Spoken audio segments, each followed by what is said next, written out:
Welcome to Livable Legacies. Today, I am going to speak about the direct connection between your health and your capacity to have livable legacies.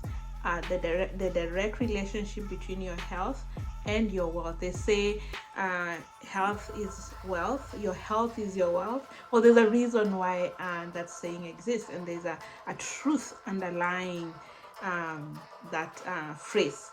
So let's get into it. So the Welcome to Livable Legacies.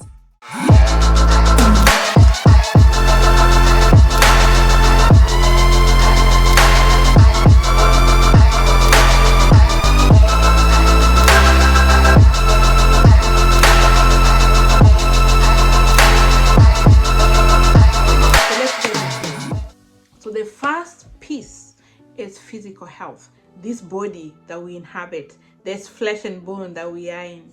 One, I want to underscore that we are not here forever. Okay, we have a limited amount of time. The life expectancy differs by region and by country, by ethnicity, by gender. And thanks to the medical health sciences, our lifespan has increased. We live a lot longer. People live a lot longer based on how we take care of ourselves and based on where we are and the things that we have surrounding us and the impacts the environment has on us. And that's why it is incumbent on us to do our best to take care of our physical health. So because the saying is you have to be fit for fortune, right?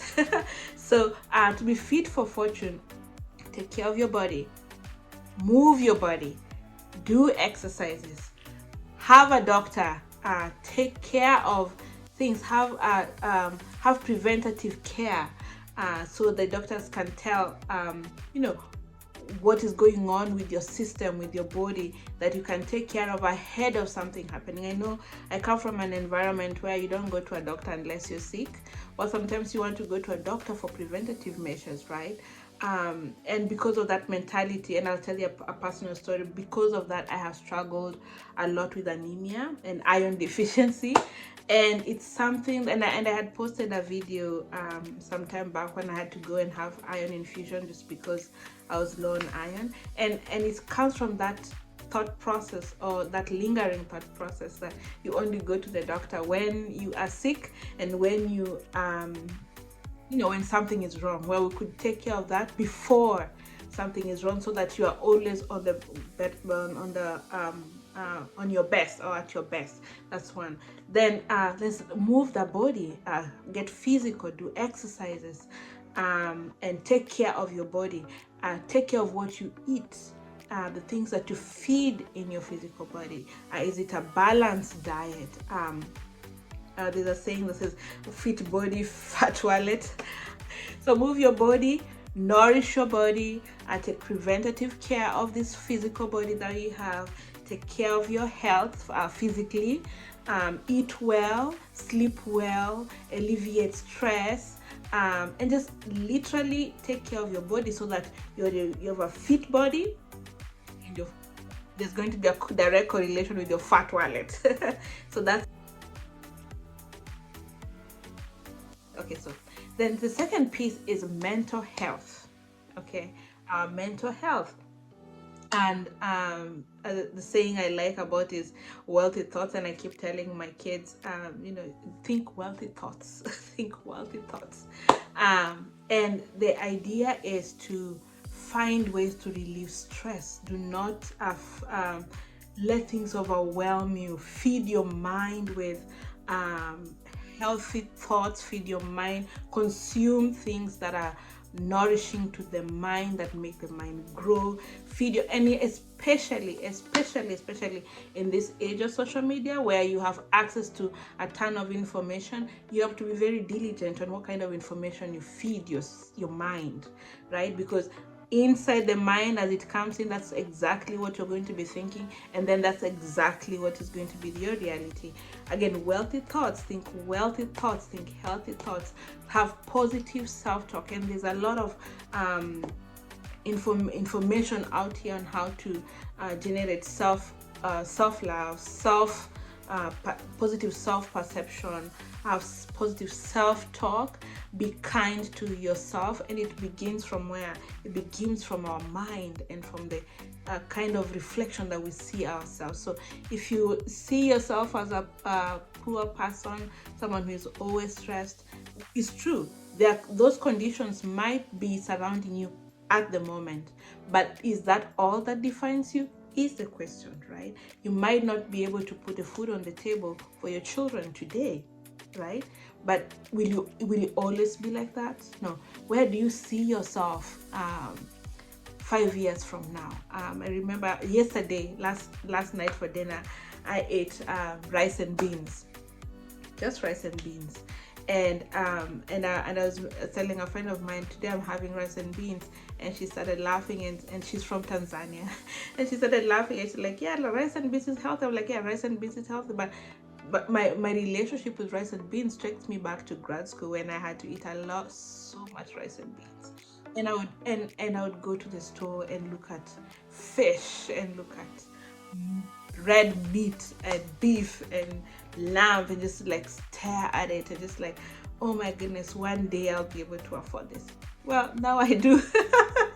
Now I do. And when I eat rice and beans, it's out of choice, and I'm thankful. I'm so eternally thankful.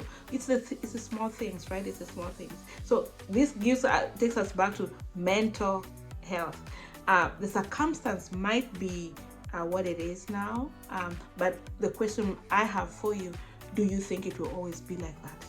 Now, if you want to question that narrative and if you want to challenge that narrative, those are the thoughts that you go with. Those are the thoughts that you keep thinking. You keep looking forward and alleviate the stress from your mind from today that you have right now. Today, this is what we have. Will tomorrow be like that? No. So, and some of the practices that I have used before is I have meditated. I meditate a lot, and I practice gratitude. It is, and my friends will tell you, those who are around me, I am thankful for the minutest things. The sun rose today, I am thankful, and it's beautiful today. It's cloudy, and there's no sign of sun anywhere.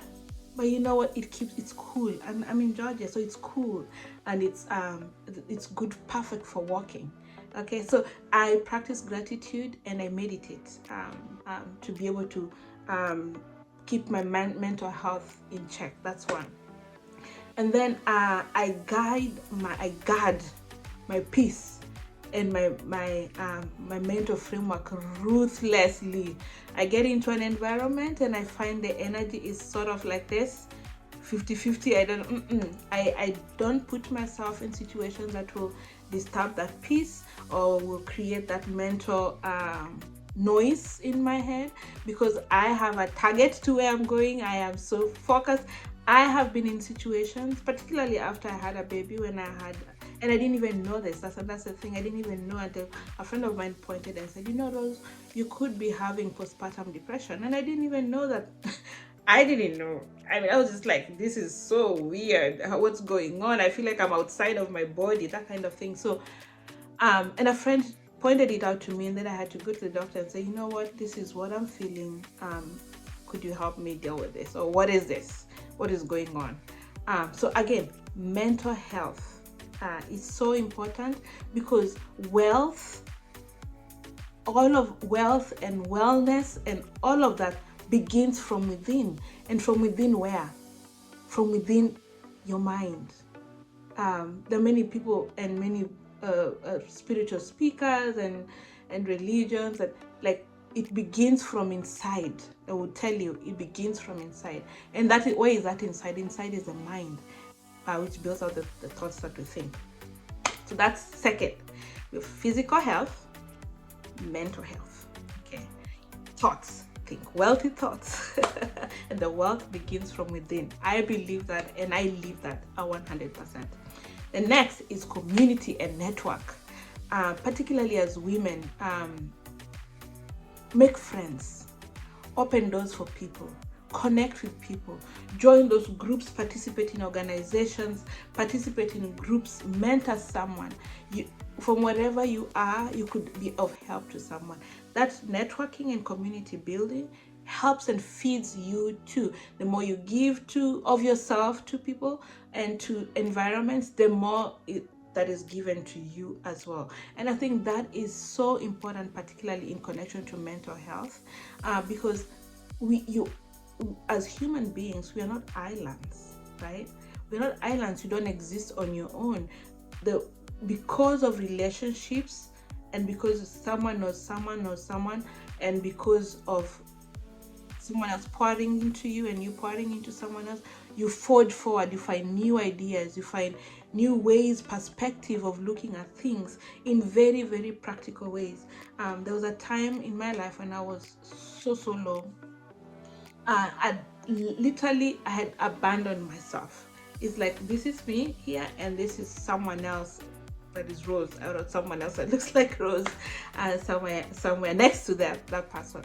And it is the community where I live, and the women in in my life, that's so that. And there was a time they were not there, and I thought to myself, oh my goodness, I cannot exist like this. There should be people, there should be other people like me. And again, it starts from the thinking, right? And I joined these groups. And I have several groups. I have a book club. I have my highly educated women, the PhD holders group somewhere else. I have my African women somewhere else. I have my mom friends somewhere else, and mom friends for different kids, right? For the older one and the younger one. I have friends who I just play games with, right? And all of these relationships have built the person I am. I remember one of the times, to this day, one of my best friends, to this day, it still brings me to tears. And it was the most simplest gesture of love. And what she did, she was looking at me. For an African, your hair is, a symbol. It's a political symbol. It's a symbol of identity.